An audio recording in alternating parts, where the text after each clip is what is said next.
Why do you think the probate system is broken? Too much power, too little transparency. It's scary stuff. There has to be a better way, and there has to be a way that, again, does not involve running somebody's retirement accounts down to zero. Their mother's guardian spent $1 million in a matter of years. They believe the state system is broken, and following a Denver7 investigation, they have state lawmakers on their side. Do you think lawmakers could and should step in to act there? The fees are definitely a problem. Yes, if there's a solution, I would absolutely be willing to be part of it. Plus, a late-night move for a mountain lion in the metro. And parts of Colorado have never been hotter than they were today. We'll tell you when the cool down is coming. Good evening. Thank you for joining us for Denver7 News at 10. I'm Shannon Ogden. Hello, I'm Ann Trujillo. Guardians and conservators have made headlines recently because of Britney Spears' fight with her father. She has not had control over her own assets since 2008, and she's worth $60 million. Our Denver7 investigative team exposed how the same system is exploiting Coloradans. Here is investigative reporter Jennifer Kovaleski. You're under guardianship. You prisoners are treated better than you are. I couldn't believe what they're doing to me. This is a story about how we treat our most vulnerable.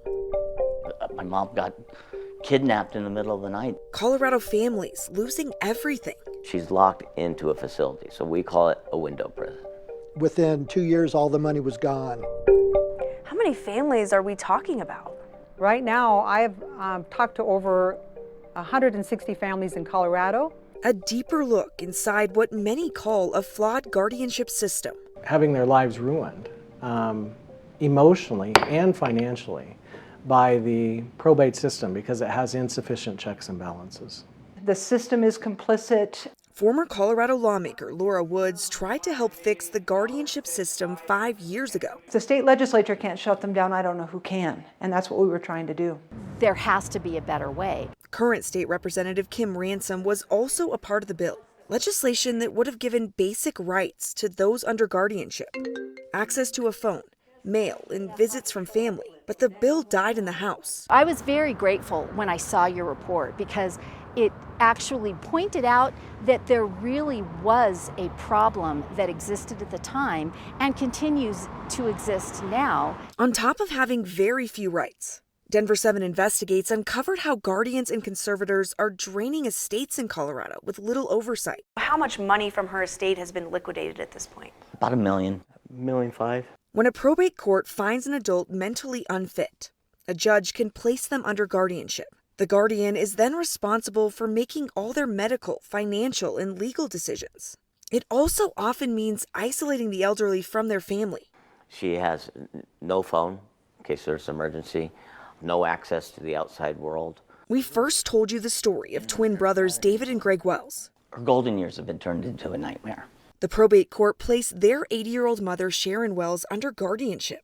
Records show how quickly her money started disappearing. So you got $104,000 in conservator fees. The conservator was charging up to $325 an hour to simply take care of her estate. We're talking making phone calls, managing her properties. One email costs $320. Court records show over 18 months, the conservator charged their mom's estate nearly $150,000. It's a money machine.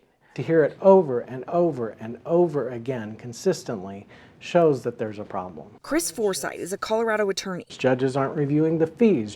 And director of the Judicial Integrity Project, a nonprofit watchdog group. State auditor has twice criticized the probate system in Colorado for a lack of transparency, a lack of accountability. The most recent state audit from 2017 focused in on those fees, finding conservators or public administrators aren't giving the courts enough information.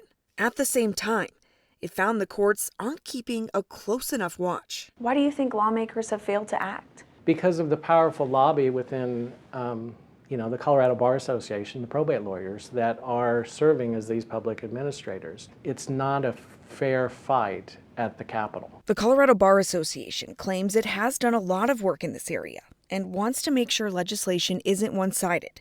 It did oppose the bill 5 years ago, but says it has supported legislation to better protect those under guardianship. FORSYTH says none of those bills have gone far enough. A cap in fees would definitely help. That's kind of a no-brainer. Do you think lawmakers could and should step into act there? The fees are definitely a problem. Clearly, people have their entire state wiped out by a court-appointed guardian who has no oversight. State Representative Ransom wants more transparency and accountability for a system with a lot of power over our elderly. I think that this is a situation that's still rife for help and oversight.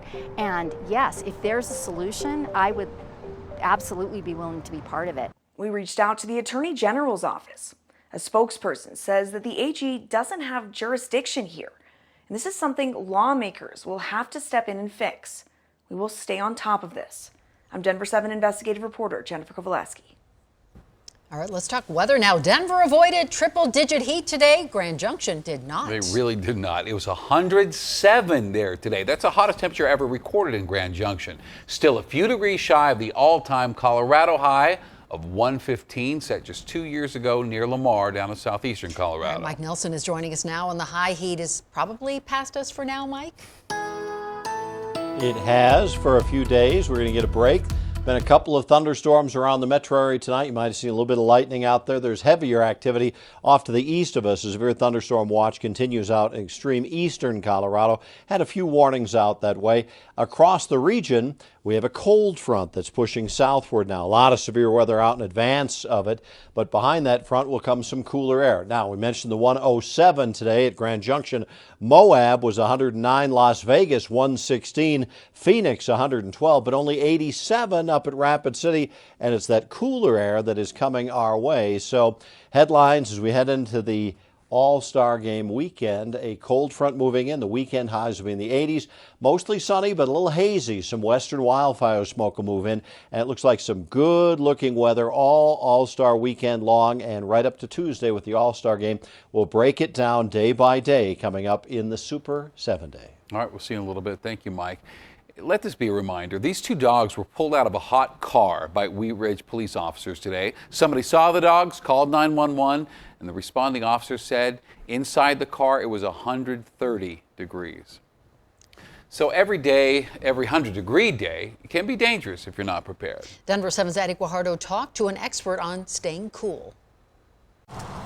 I don't like the heat at all. It just wipes me out. As the heat cranks up, it's hot. Sue and her husband, George Mitchell, the difference in temperatures can be as much as 10 degrees. Retreat inside and grab a tall glass of water. Sue is 86 years old and George is 90. They've lived in their home in Golden for 45 years, a home that lacks central air. We use what they call the Middle Western attack. We close the windows during the daytime and we open the windows at night. People 65 years or older are more prone to heat-related problems like heat stress. According to the CDC, between 2004 and 2018, there were 4,000 heat-related deaths among those 65 years or older across the U.S., making them the largest population affected. We want to make sure that they're going to be safe. Ann Keeler is a client care manager with Visiting Angels, a company that provides seniors care in their own home. They visit Sue and George 3 times a week and share their advice. Make sure that they're hydrated, drinking a lot of water, no caffeine drinks, that they're wearing light clothing for sure, light colored clothing in particular. Those feeling the heat the most are in Denver, where we hit 4 100-degree days so far and broke new records. Denver County is home to nearly 730,000 people, and nearly 12% are 65 years or older. Experts say keeping the elderly cool and checking on them regularly is key to keeping them safe. I had walked from our parking place over to Coors for a baseball game, and I just really let myself get too hot. Sue had a frightening heat-related encounter a few years back and now does her best to keep her cool. And we leave the curtains pulled in the daytime, that keeps it cooler. And I am fairly fanatic about turning lights off, which add additional heat. As for George, his favorite spot is in the basement. I'll retreat to my office downstairs when it gets too hot. A refreshing place where he can get lost in a new tale. Addie Guajardo, Denver7. CPW moved this mountain lion to a better habitat in Douglas County today. She was spotted under a deck last night at a home just a few blocks from Englewood High School. And this is the second time this week CPW responded to a call about a mountain lion in the metro. They're not sure right now if it's the same cat. Listen, no more dropping your kids off at Elitch's for the day. Starting tomorrow, there will be more parental supervision required. In a statement tonight, the amusement park says anyone 15 or younger must be with an adult over 21, and this is effective immediately. They're extending the same policy to 16 and 17-year-olds starting at 3 p.m. each day. And we've asked why they are making this change, and we have not yet heard back. Next at 10, some of Colorado's brightest young stars take to the field on All-Star Weekend. On that throw. Big All-Star Game weekend. We'll break it down day by day in the Super 7. And millions of dollars from a restaurant fund meant to help small businesses went to IHOP, Subway, or Golden Corral instead. They're not reviewing any more applications. At this time, it's stopped completely. Hear from one restaurant owner left out of the federal funding, but still determined to rebound from the pandemic. Through the summer, I think a lot of people will be able to manage, but once the colder weather hits, it's over, I think.